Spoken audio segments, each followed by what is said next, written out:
जिल्हा परिषदेच्या शाळेमध्ये दीन दलित दुबळ्या आणि गोर गरिबांची मुलं शिकतात। या गोर गरीब मुलांच्या शिक्षणामध्ये फायदा व्हावा, त्यांची गुणवत्ता वाढावी, अशा प्रकारचा प्रामाणिक प्रयत्न आम्ही त्या ठिकाणी करतोय। कारण ही निवडणूक लढविण्याच्या अगोदर मी वाकडला एक कार्यक्रम घेतला होता मतदारसंघातील बाहेरच्या लोकांचा। एक 5,000 लोक माझ्या त्या कार्यक्रमाला आलती वाकडच्या।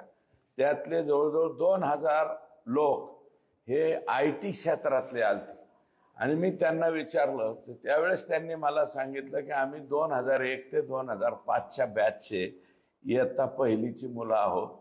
आमचे जवळपास 2,000 कुटुंब त्या ठिकाणी IT क्षेत्रामध्ये जर गेले असतील मिस्टर अँड मिसेस, तर हा पॅटर्न खूप चांगला आहे।